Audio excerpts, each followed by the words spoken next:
Hi, I'm Paul Camillos and welcome to Shooting the Breeze. Join me and the STB crew for Series 8. Just hit that subscribe button, and if you enjoy the pod, share it and give it a like.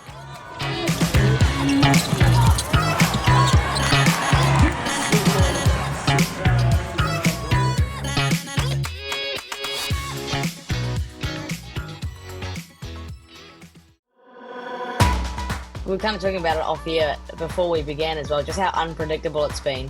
I think, personally for me, I didn't think that Tauranga Whai were going to be the leaders at this point in the season, just based off what I saw in constructing their roster. But again, that's the unpredictable nature of how Tauihi has been so far, is there have been many upsets, and honestly it's just been down to how teams have glued as a cohesive unit.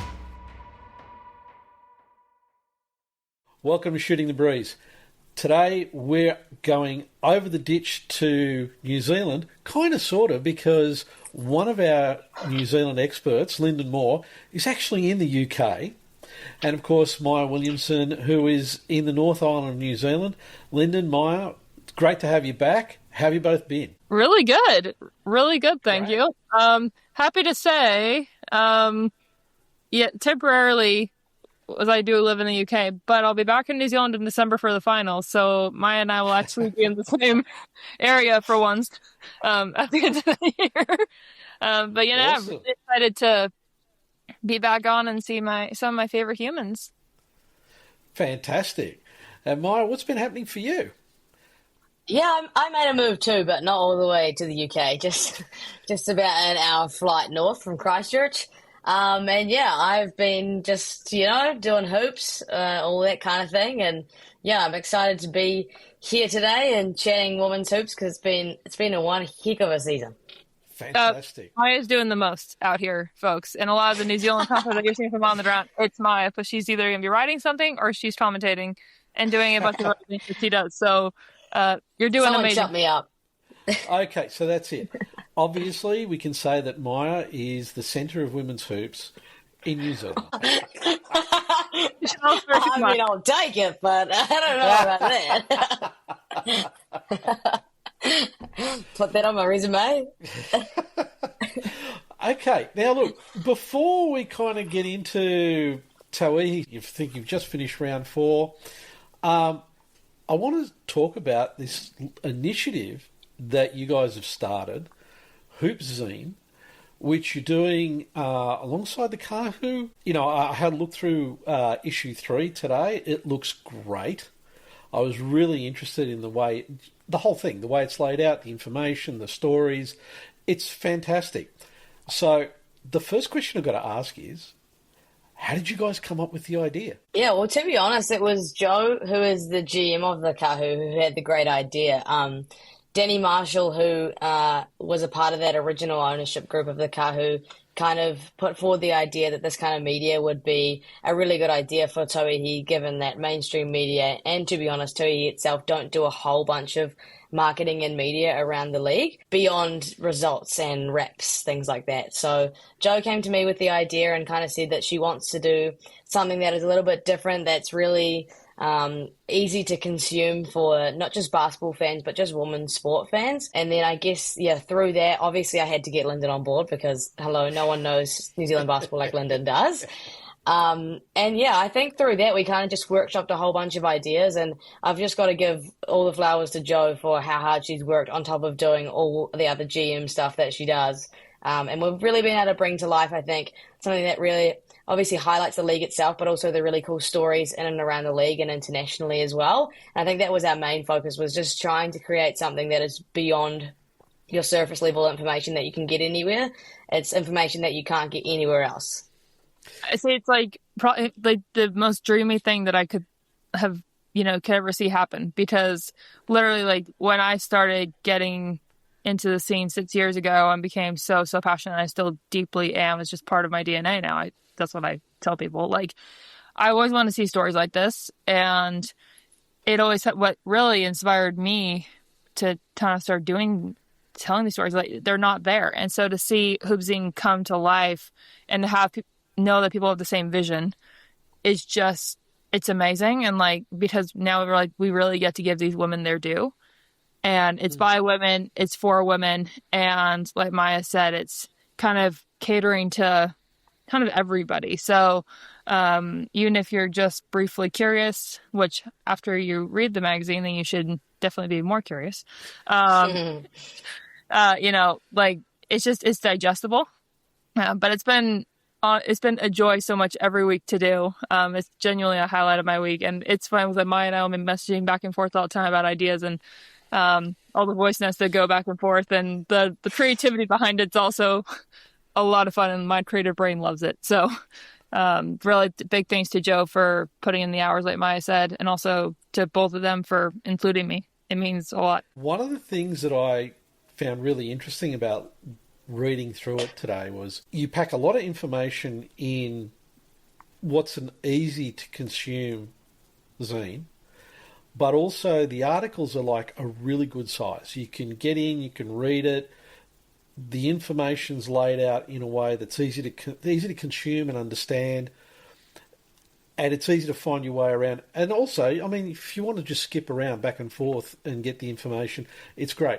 It's a really fantastic initiative. I think, you know, you guys have absolutely knocked it out of the park with this one. Thank you so much. I think that was exactly our intention, right? It's just something easy to consume, and also something that is visually appealing, because that's the best way to draw someone in. Yeah. And again, Joe is the designer of it all so far. I don't know how she finds the time or the willpower to do that. I ask myself this all the time. I don't know how she does it.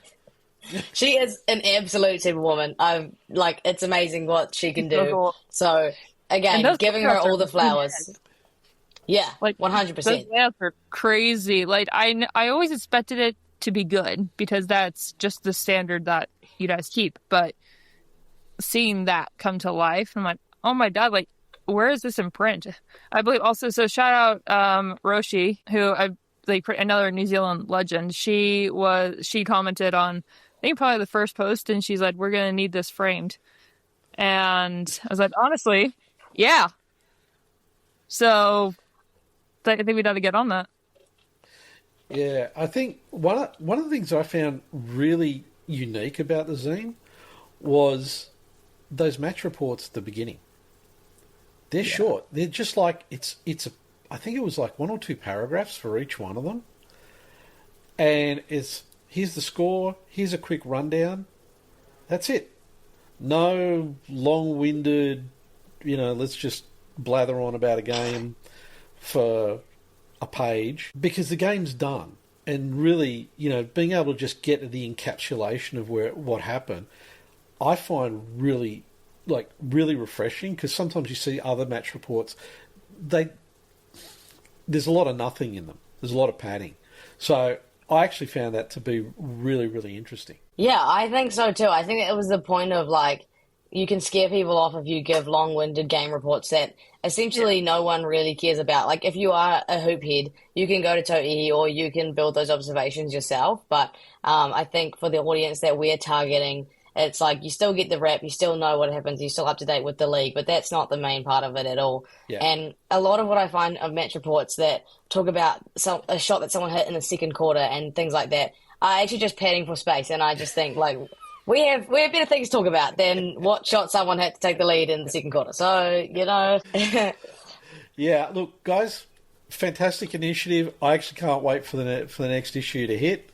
Awesome work. I think Maia, we gotta start doing drops now. Yeah. Okay, let you guys talk about Tauihi and what's been happening. Obviously, from our perspective, there's a lot of Australian talent that's gone over this season. Unfortunately, due to injury, you didn't get to see Beck Cole take the floor. That upset you, Maia? 100%. I was so hyped for her. And the first couple of minutes of the game that she played that she hurt herself in, she just knocked down 2 triples straight away. And I was like, oh my goodness, this is going to be some greatness. So I'm very gutted, but I'm glad she's going back home to recover. And I saw she was already back on the broadcast for WNBL, so she's not wasting any time. No, absolutely not. No, that's definitely not something that Beck's going to do. So anyway, guys, look, tell us all about what's happening in Tauihi and basketball in New Zealand.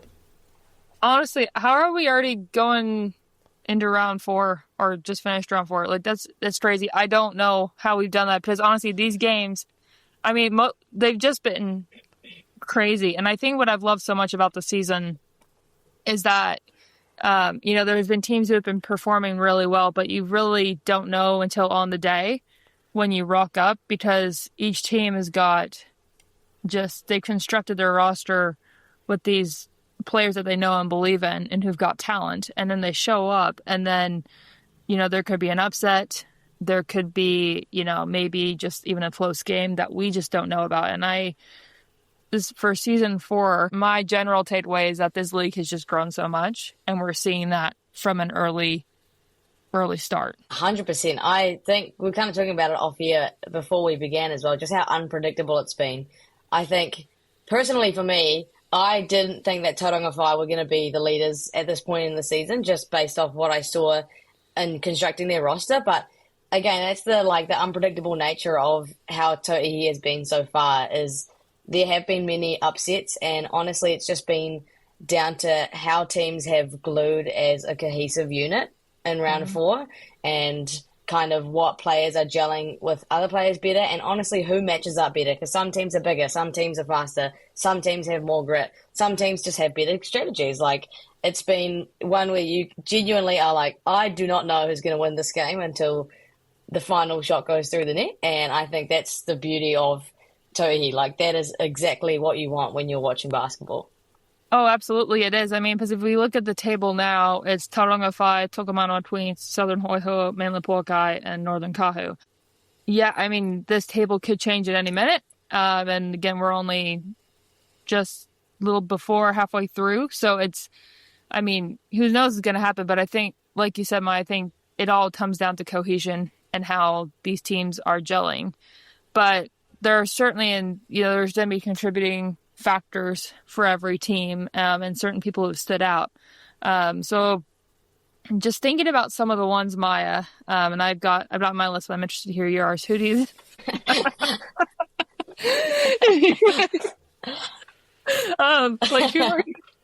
who are the top standouts for you? It's such a hard question just because there's so many. Like you said before, Linda, the quality of this year is insane. And again, year after year, the league is improving. And I actually have to say, I'm not even just saying this because this is an Australian podcast. I genuinely believe that the volume of Aussies actually really improves the Tauihi League. I agree. They translate so well in their style of play, and they really elevate the game in a way that is not just for them, but they just elevate teams. And honestly, most of my favourite players thus far have been Australians. Hannah Hank, of course.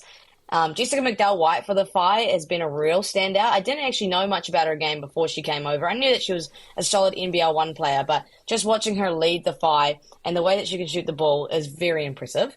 And, of course, Wally, long-time Opal, elite point guard, has the best pull-up mid-range of anybody in Tauihi. And Marina Whittle from the mainland Pokai is the swaggiest, most exciting player to watch. She is just so fun. She's so dynamic. She's so energized. And outside of the Australians, I am also loving Lena Snyder. She is just tearing it up for the Phi at the moment. What about you, Linden? Have I stolen some of your answers? Kind of all my answers, but that's okay. Sweet. Hey, you let me go first. I had a feeling we would at least probably share some opinions. Apparently our brains are the same. And we've been watching the same basketball, so if anything, it's just validating for me. Yeah, I mean, honestly, Hannah Hank has just been phenomenal. And the fact that the Tauranga Whai have been able to pick her up, obviously she's probably one of the classiest pickups they've had, and the league has got this year.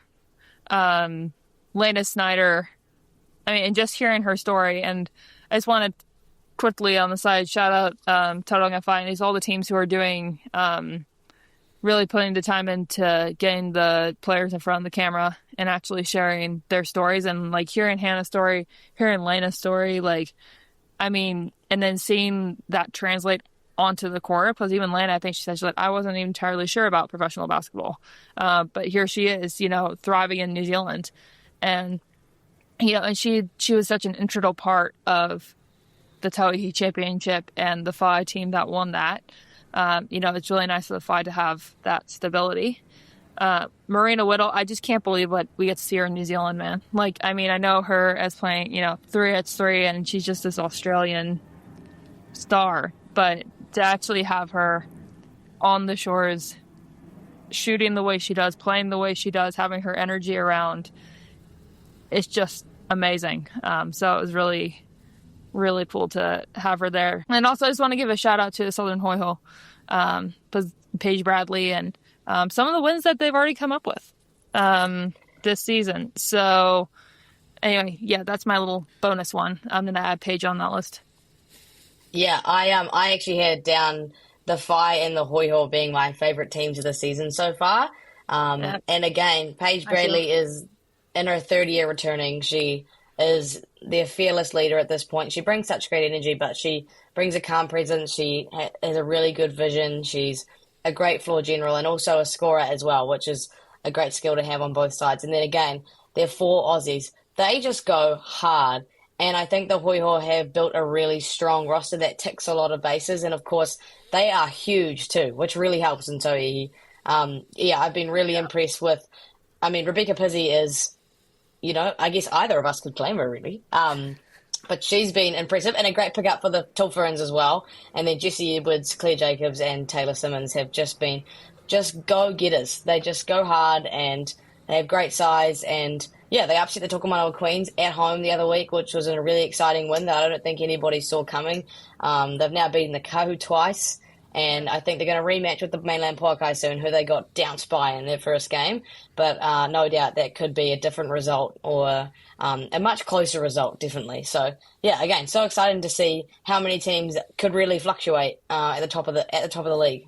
One thing that came up while you guys were talking about the number of Australians in the league and the impact that they're having, are you from your observations, are you finding that the Australian players are actually helping to lift the skill levels and the quality of the play that's coming from the New Zealand players as well? Because they're learning from the Australian players, particularly, people like Wally and Marina Whittle. Yeah, definitely. I think so. Because I think anytime you're around the likes of those folks you just mentioned, you're instantly, it's going to rub off on you at some point. And I think because they've also got pieces around them to help make them influential, but then you've got Christy Wallace, who I didn't mention last time, but just absolutely clutch. And probably one of my favorite Tauihi players alongside Hannah Hank. I think just their knowledge, and you can't replace the experience that Christy has and that confidence that she has. And so I think that certainly does wonders. Yeah, I totally agree. I think it kind of goes both ways, which I think is really cool. I just want to say, I forgot to say Lil Dart for the Hoiho, who is a young Australian import. And on that point, there are a few teams that have gone with a younger Australian import as well. So obviously Lil Dart being one of them. Paige Burrows just recently signed with the Queens in replace of Rebecca Cole. She's only 20 years old. And Sophia Lacandro for the Fire as well. I think it's really important that teams can use those import spots to develop a younger Australian. So they may actually not get as many minutes that you would assume that an Aussie import would get. But they're learning from maybe the other Australian imports or the Tall Fern Kiwis. And then on the flip side of that, you also have the experienced Marina Whittles, you got the Christy Wallaces, you got Lauren Mansfield, the players that can lead and really influence teams. So I think it's kind of it's a two-way street that benefits really everybody, like Australian and New Zealand basketball and obviously coaching staffs and organizations. So I just think it's a really good route to take. Obviously, American imports, Canadian imports, all the rest are still really influential and needed for their skill. But I think it's a really good relationship that we have. I think it's a unique one as well because, just how seamless those transitions are and seeing how many New Zealanders have gone over to WNBL this year. And then seeing all the Aussies who have gone over to New Zealand. So, it's just quite, it's kind of refreshing to see, kind of such a cool partnership and watching, they're really helping each other grow, which is such a unique opportunity. I think the Tauihi League has gotten better, like we've said, every single year. And I think we do 100% have to give a lot of credit to the way that teams have started to realise that the Australian style of play really transfers well over to New Zealand. And I also think that's just a matter of it can come down to things like personality clashes. And I think that just because we are so similar in our culture that things just translate a whole lot better. The style of play is quite similar. Obviously, our identities are still very different, but to have people who align with the culture and the style of play a lot easier just makes it a better route for coaches to take. And yeah, I think it's been really exciting to see, like I said, the blend of Australians that are coming over, the experience versus the inexperienced wanting to get experience in New Zealand. And I think that Tauihi has done a really good job at advertising itself as a league that people can come to instead of having to pursue the collegiate route, or maybe they're going to get more minutes in Tauihi than they would in WNBL as development players. So, yeah, I think it's been a really great opportunity for a lot of people. Yeah, obviously seeing the Kiwi players coming over here, right, who've developed their game as well. It's there's a real interesting dynamic going on between the three leagues. Tauihi, NBL1 and WNBL, right? And I'm kind of wondering how that's going to end up developing over the next few years, because I think there's going to be some really dynamic players coming out. And the fact that it's so easy to get across to the different leagues, and you can see how the performance is improving. I mean, we got to see Tara Reid in the opening game of the WNBL, where she just decided, okay, that's it, I'm going to shoot the lights out. She does that. Yeah. She does that. That's routine for her. I think it's cool to see the volume of players going over, and I think that Tauihi has done a great job at putting these people on the map. I mean, Sian Rabati and Ashley Strawbridge had great seasons for the Poakai last year. In particular, Sian Rabati, who got most improved, and now she's starting 5 for the Adelaide Lightning. Like, that is a direct translation, and so much credit to Sian and the work that she's put in and the development she's had in a short time span. But again, that kind of elevation is really good for our Kiwis, putting them on the map, letting them have experience, and knowing that one day they will come home and have this experience and be able to lift Tauihi once again. Yeah, it's incredible. And, Sian and Ashley, just a couple of them. But, I mean, let's definitely shout out Sian here, because, the way she's improved in such a quick amount of time. But it's just, as a New Zealand fan and as someone who even as just someone who loves basketball, you can't help but be happy for her and just think about that story and be like, oh my goodness. And, for the girls who watch that, they could do that too. Totally. And I think while we are happy that some of them have unfortunately crossed the ditch and left Tauihi, there are still some very impressive Tall Fern players playing in New Zealand. So, Linden, I think we should highlight some of our favourite Kiwis as well. Because it's not all just about the Aussies. I'm just joking. No, it's not. I mean, no, But Linden, tell us your faves.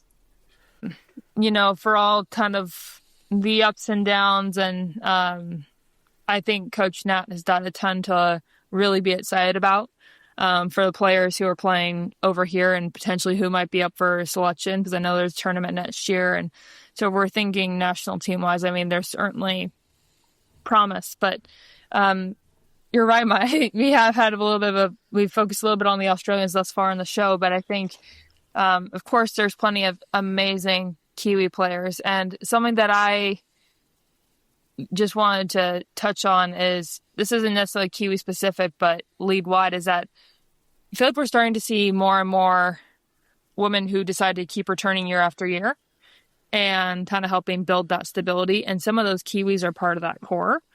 And to me, that's a green flag. Because it means something's definitely working. And the Kiwis see it's a good opportunity. They like the teams. And, there are all these benefits that we've chatted about before. And then the imports are enjoying that, this experience as well. So my list is about 20 long. So I'm going to try and whittle it down, as we'll be here all day. Maia, do you want to kick us off while I make some tough decisions who to talk about? I don't want to steal any of your players, so I think we're on the same side. Okay, why don't we go team by team? Okay, yeah. Okay, great. You kick us off with one team, and then I'll go for another team, and then we can keep that going. Yeah. That Okay. works. No, yeah, bit of ping pong. I think that's a good way to be. Um, I'm gonna start off with the Queens. I think for sure having Panina. I mean, that was certainly a big move that kind of shook everything when she decided to make the move down to Wellington. But honestly, I am very. It just I don't know. I'm not sure what in me just makes me happy that I get to see Panina Davidson and Stella Beck play together again. I think that's just it makes me very excited. So that has been certainly something that has caught my attention overall. Yeah. So thinking about that, Polly, that has certainly been an interesting move, but really nice to see her shine and do that, and kind of just see her kind of move in a new location, but same her. So that's been really good. Like I said, Stella, Josie Truesdale's back, former Tall Ferns. So that's love that she has made the return to the club. Bryerly Rogers to me has actually really stood out. Also love the story that she's from Tauranga, and that she's just such a hard worker. And then also you have to appreciate the locals, Kellyanna Hippolyte and Grace Hunter. And just as far as having like that stability and having those girls come back, I've been really enjoying having them on the roster too. Love it.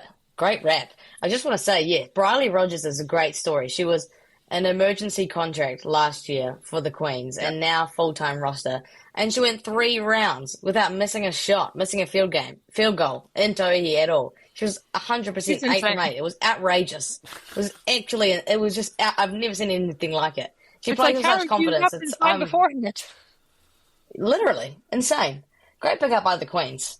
I'll go for the mainland Poakai, who I think have done a good job at really honing in on local. I'm also saying that because I'm from Christchurch, so have to pick them. Probably the biggest local headline for me was Charlotte Whittaker coming home. Spent 4 years playing a collegiate career, 1 professional season in France, and then I think she thought it's time for me to come back home. I think while she is a great 4-5 off the bench, brings really good size, really good physicality, and plays her role to a T, I think the coolest thing about her is her father passed away in her year 13 of school, and she still decided to take the leap and go over to college and leave her family to pursue her dream. She got diagnosed with a double degenerative hip disorder in college, so she essentially relearned to walk and spent countless hours in surgeries, and here she is back home thriving in front of her friends and family. I just think that's a beautiful story arc, and so good that Alex Lojkovic gave her the space to come home and to be an integral part of the Poakai. And someone else who's an integral part of the culture there is none other than Ezra McGoldrick, the current Tall Ferns captain. She's proving herself to be one of the best small forwards in the Oceania region. And she, again, the people love her down there. She's a fan favourite, and God, she is a good basketball player. Great length, she can shoot the ball. She's the best shot blocker in the league. She is just exciting, and yeah, so cool for the Poakai to have her. McKenna Dale, of course, we claim her as a local. People love McKenna Dale, and so do I. She does a bit of everything for the Poakai. Hasn't found her stroke from deep so far this season, but she still impacts in so many other ways that you barely even notice it. And then for the young guns, Kavana Lenny, another Christchurch local, has come back home, shows her athleticism in Rapid League, and I don't think it'll be long before she gets on the court in Tauihi. Emma Rogers is the current MVP leader for Rapid League, and oh my goodness, she has just lit up a storm in Rapid League. Like, she has taken one heck of a step up. She's had a double-double in every Rapid League game so far, which nobody else in the league has done. Super impressive. And she even had a Rapid League 5-5, which we call a triple-double, but for Rapid. 15 points, 5 assists, and 5 rebounds in a 16-minute game. Are you kidding me? Yeah. There's players, and then there's She's Emma crazy. Rogers. She's 17, by the way. Forgot to mention that part. She's just 17 years old, going to college next year. It just blows your mind. Unbelievable. Yeah, totally unbelievable. And Ava Jones is another one that I think we have to highlight. 16 years old, just came back from the Asia Cup, and now she's getting Rapid League and even some Tauihi minutes as well. And then, of course, Olivia O'Neill, Dunedin gal who's moved to Christchurch. She's actually meant to be the team's physio, got the call up and has been playing an integral role in Rapid League. I was wondering what happened, because I know she's a physio, so I was wondering if she was meant to still be part of it, but assisting in a different way. But we love a woman who can do it all. So shout out Pop. She can. She's can do it all. Incredible. Love you, Pop. What really got me is when you were talking about what's happening in the Rapid League, it kind of hammered home the fact that sometimes we forget, there's the Tauihi League, but then there's the Rapid League that's sort of happening at the beginning of the evening. And there's some really amazing performances that are happening there that don't necessarily, particularly overseas, don't necessarily get as much coverage as the Tauihi. Right. Now, to be fair, the whole concept of the team physio also taking the floor, it's something I've never heard before. But it kind of shows you there's opportunities there that you don't find pretty much anywhere else in the world. Yeah, totally. It's a genius invention, and I think it has space for the Kiwis who are bound not to play a lot of Tauihi minutes just by nature of having Tall Ferns and imports in your team. But it also gives space for the young girls that are coming up through high school or about to leave to go to college, or are actually just staying to play local basketball. It gives them an opportunity to actually get some minutes and actually get some exposure and development instead of just doing all the training 4 times a week and putting in some really hard work to just sit on the bench in Tauihi. It's unfair to girls who are sacrificing a lot of their lives. So I think it's been a really great invention to, reward people for their hard work and for always showing up, but actually putting people on the map. And I think that it's grown in popularity each year and it's grown in its quality each year as well. And for these young girls who are pursuing a basketball career and have plenty of time ahead, it's great for them to have a space where they can really harness their skills and outside of just playing in a scrimmage and practice. Yeah, no, 100%. And I think in Rapid League, it is just so exciting. And I do agree, it is slept on, I think, a lot of the time. And, I think sometimes from a fan perspective, it's like, okay, there's 2 games, you got to get there earlier. Yeah, we'll get there early because it is worth it. And you're watching some of these top young gun talent come up through these games, and sometimes you're going to have some of the veteran experienced players play in Rapid League as well, so you really get a mix. But I mean, if you're not watching Emma Rogers right now, what are you doing, respectfully? Because she is, I mean, like Maya said, she's 17. I forget she's 17. Like, I just can't believe it. I mean, and so when you get young talents like that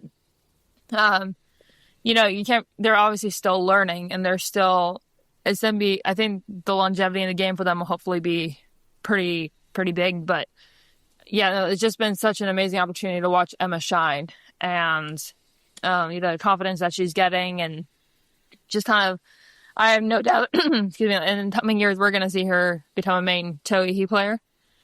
But Alex made a really smart move in bringing her down with him, because that's been an ace for him. For sure. 100%. He said if she's not a Tall Fern for the World Cup qualifying tournament next year, he would be very surprised. So he's been very impressed with her so far. Yeah, it's definitely, and like I said, all the ones you mentioned, Maya, we'll say that New Zealanders definitely claim McKenna as a local too.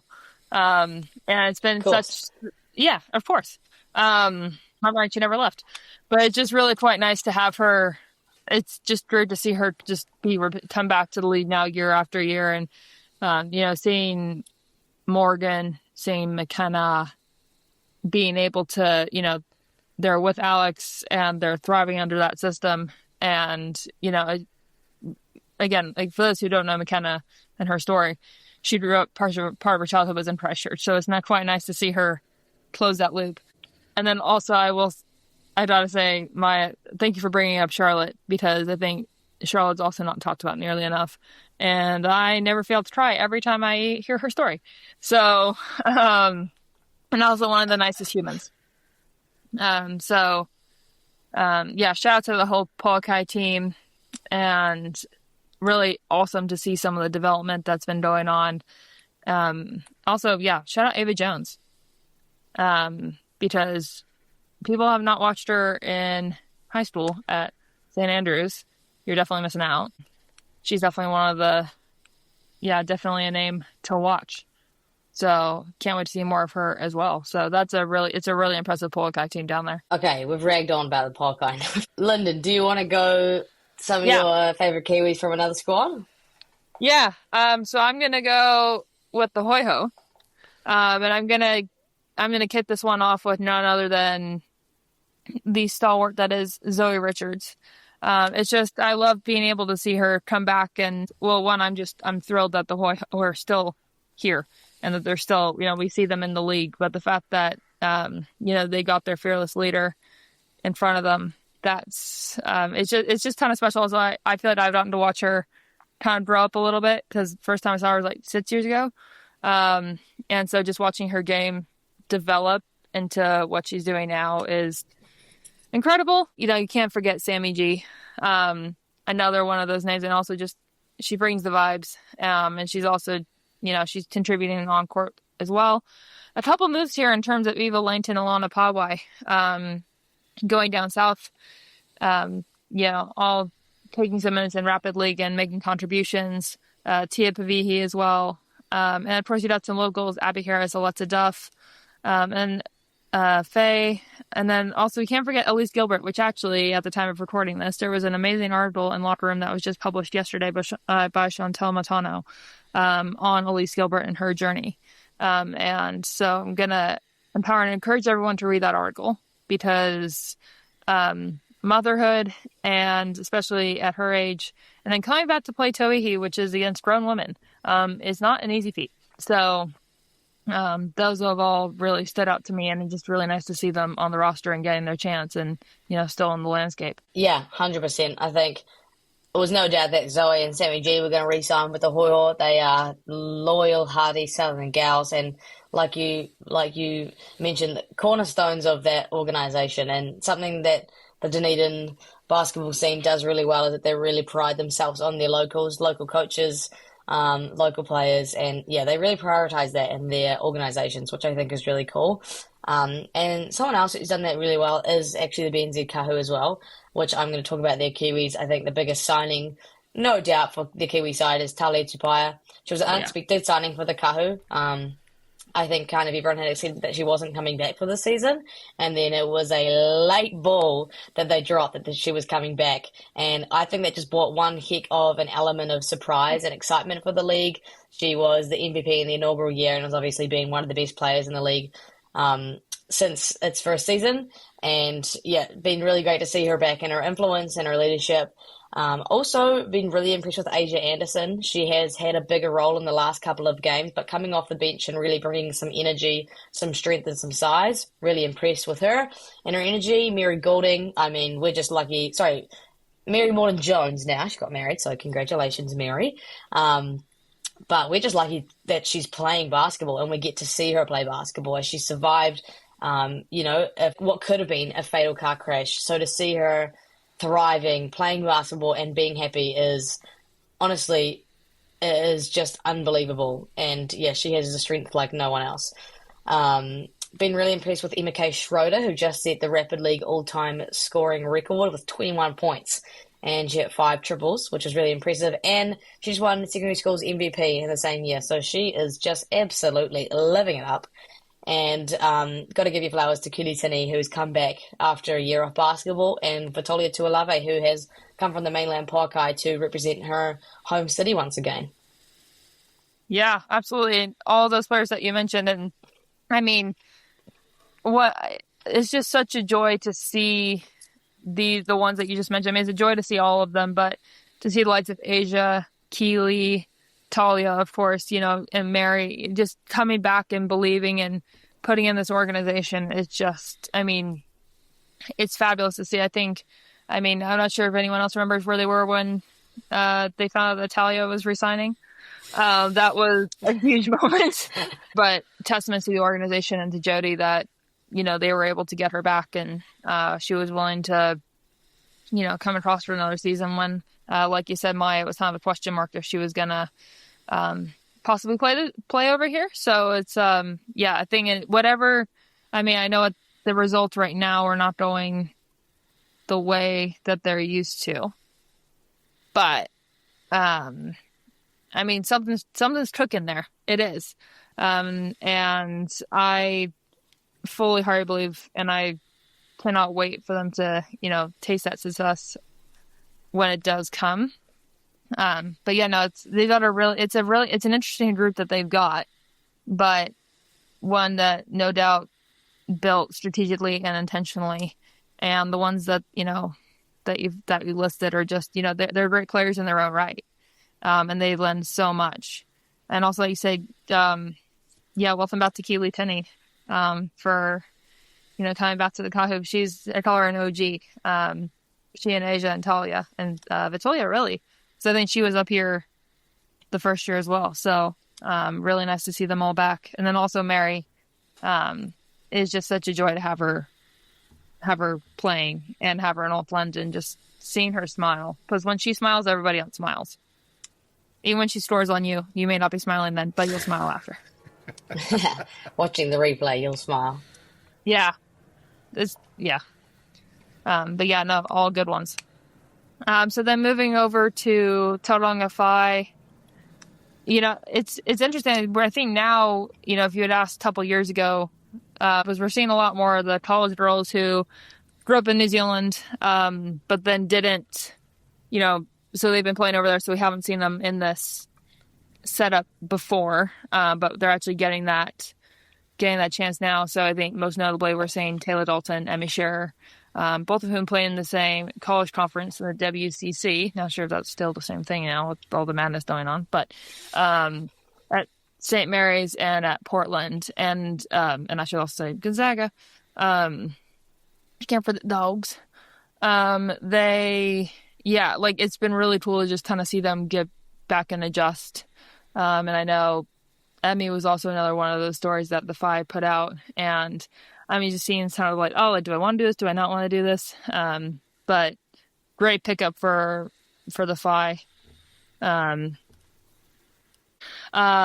Shamar and Cheris Broughton, if people are not aware of them, twins from Tauranga, absolutely electric. Any age group game that you go to or school game, one of them is likely to post at least probably 20 to 30 points. They're just, completely different. So I remember probably the first time I watched them, it was getting upwards 30 something. I was like, okay, no, I've seen enough. They're unreal. Story Sadler as well. Nice to see her in the mix. And then Laura Kuka, I think that's another really, really great story. Tauranga logo, actually. So I'm not sure if it's happening this year, but if you've been following basketball in New Zealand for a while, there was something called the Tupu League, and basically giving basketball in New Zealand, creating this league where you get folks a chance to, play for your local team, or, some might travel for it, what have you, but give them a chance to take the court. And Alex, this is another instance of Alex scouting, and he saw Laura during one of the Tupu games in Tauranga, and she was just, the qualities that she brought, I can't remember how he exactly described her, but it was impressive. And he said, the time the Phi they had another contract available, so they brought her in. And it's really cool to see Tane Bennett keeper, and I think she's definitely a big part of that. And of course, Jade Kirisomi, another one from St. Mary's College. I think she's been part of the Phi every year. So, and she's contributed definitely through Rapid League and in the main game. So it's quite nice to have her around as well. So a lot of good ones. I think as well, another Tauranga local girl, Grayson Patahi. She's been playing the Rapid League for Phi, and she's been amongst the top scorers, I think, the last couple of weeks. Great length. She just moved up from Napier Girls to go to up or down or sideways. I actually don't know my geography, but she moved to. I'm going to say up, but I'm not very sure. One of those directions. She moved from Napier to Tauranga Girls for her final year of high school, and it's proved to be a great move. And getting some quality minutes with the Rapid League, shoot the ball well, great athlete. So someone else that gets put on the map due to Rapid League, which is really cool to see. Also, Riley Mitlenahan is also one of the Phi rising stars too. Can't forget Riley. And Sophie Rogers. I can't believe I forgot Sophie Rogers' sister. We love Sophie, and got to give her her flowers. Local Tauranga girl that has come through the system. You can tell that Tane Bennett puts a lot of trust in her. She's one of the go-to players in Rapid League, and I think she's going to develop into being a really solid player in the Tauihi future. They've got, I'd say all the development players that we've seen across the 5 teams been super impressed with.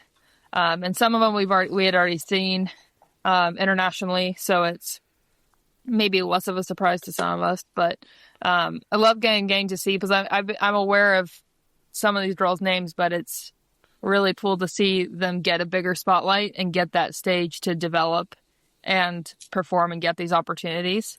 And so it's like learning more about them as well. And they're ballers and ballers in the making. So good. Take a deep breath. I'm hearing you guys talk about this, and what it's telling me is there is a huge depth of talent developing in New Zealand. It's probably a lot deeper than a lot of people in Australia and globally realise. And the opportunities, particularly some of these younger players that you're talking about, that are getting, even just with Rapid League, is amazing for their age. And by the time they get to that point where they are starting to look at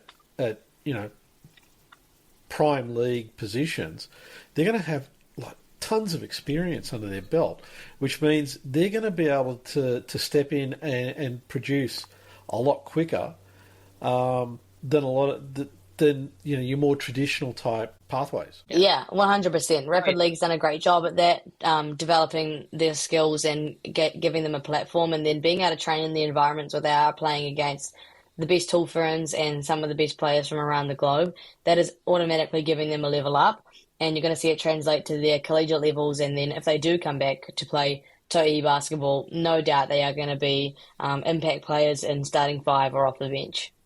Absolutely. And I will say I've been kind of shamelessly talking about the Rapid League and Tauihi a lot over here in the UK. Now, there's amazing basketball going on over here in the UK, and the talent level here is also pretty high, and it's a lot of fun to watch. But there are some instances where I've been chatting to folks where they're like, "Oh, we'd love to see more of this," and I was like, "There's actually something that exists. It's not in this hemisphere, but it's worth it. Get Sky and watch it, because or I know people who can help you learn about it if you're interested, because it's we're able to." I was like, "There's so much that you can, that you can take from it," and I think they're. And then, and I've actually had somebody come up to me, they're like, "Oh yeah, we looked it up. It looks amazing." I was like, "Yeah, thank you."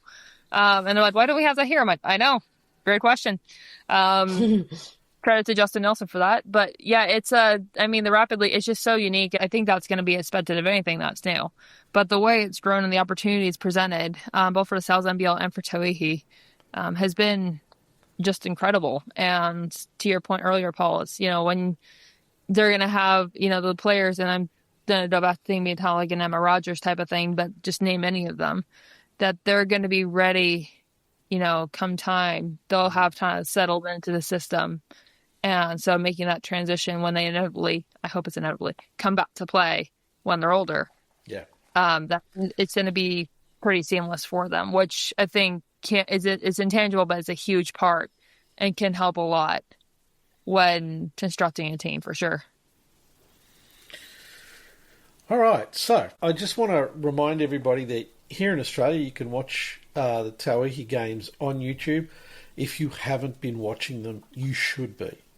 There's some great talent, and it is really amazing action. And it's worth it just for the Rapid League as well, And we've been told that they can catch the games in the USA on ESPN 3. Yep. Thankfully, it's not ESPN the Ocho. Yes, you know what I'm talking about. Wait, what? The ESPN what? Sorry? You guys don't know about this? Ocho. I may have heard of it. That is the ESPN channel that carries all the smaller sports, like lawnmower racing. What? That's a thing? That's a thing. Oh my god! Ride On Lawnmower Racing, and it's on ESPN 8, The Ocho. It's amazing what you can classify as a sport. Sorry. I don't know where that came from. Yeah, look, if anybody's interested, just Google ESPN 8, The Ocho. There's a story. God. There is a story there. It's actually worth tracking down. And obviously Sky Sports in New Zealand. You've got next round is round 5, halfway through the league. Yeah. Obviously you guys are going to be sitting there going, bugger, we're halfway through the league. But that's the only down I think of having the 12. I mean, I think there's plenty of positives to having the 12-week season. Yeah. But which we spoke about on the show before, but man, especially when it's good. This is when it sucks because it's 12 weeks of just go, go, go, go, go. Oh my God, oh my God, oh my God. And then it's over. Yeah. Like, it's not a fall flat. I mean, I can't say completely falls flat because we still have WNBL and we still have EuroLeague, but it's just different when the 12 weeks are up. So that's one of the downsides of it. So the big question is, what's the big expectations for round 5? Or is it that hard to call? It is hard to predict. Yeah. But I think eyes are going to be on, can the Kahu get their first win? Because at this point in the season, mathematically, they do kind of need to start winning something to hold on to their hopes of making it. I mean, only one team doesn't make the Final Four, right? So you just want to not be that team. You just want to be that team. Yeah. It's true, but it's true. Like, the competition is that close that anybody can beat anyone in a semi-final given the day. So you just want to make sure that you've won enough to not be that team, and I think eyes are going to be on that. And I think also one to watch is how the Poakai perform in this next round. They've gone on a bit of a losing streak after starting hot, and again, I think they would want to climb that ladder a little bit. So, yeah, I think eyes are going to be on that. What do you think, Linden?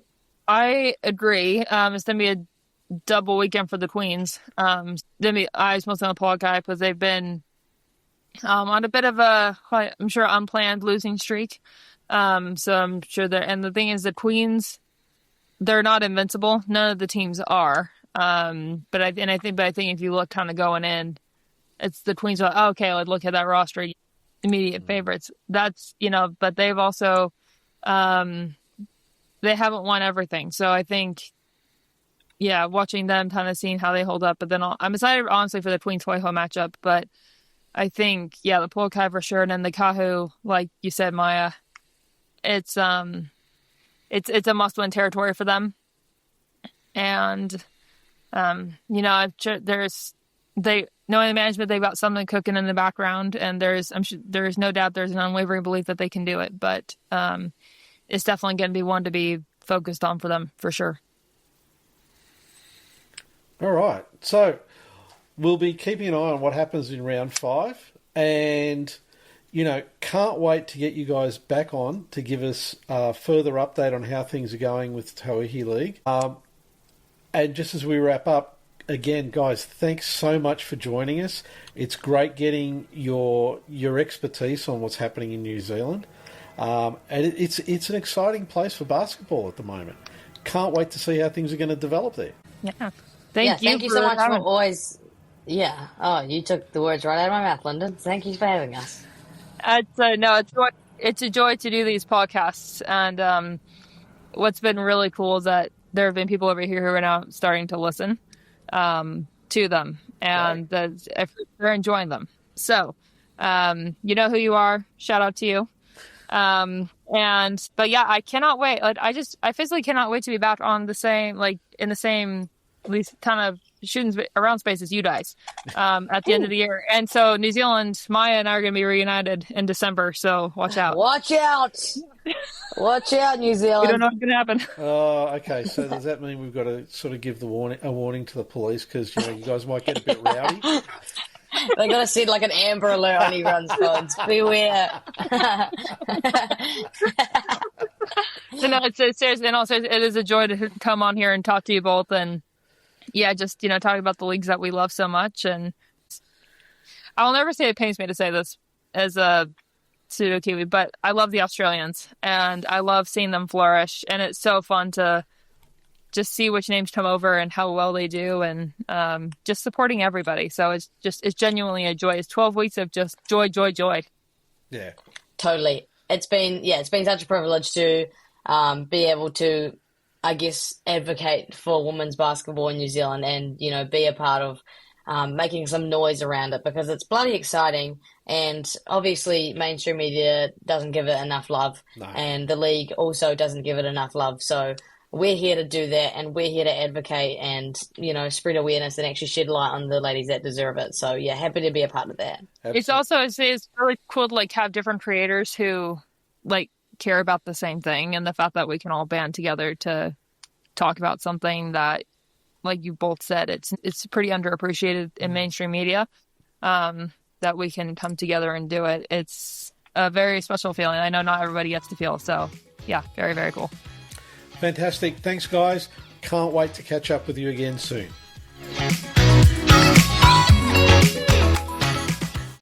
Make sure to subscribe wherever you get your podcasts so you get our latest pod, and we really appreciate if we could get a like and a review so we can extend the reach to more listeners. And don't forget, follow us on Instagram, Twitter and LinkedIn.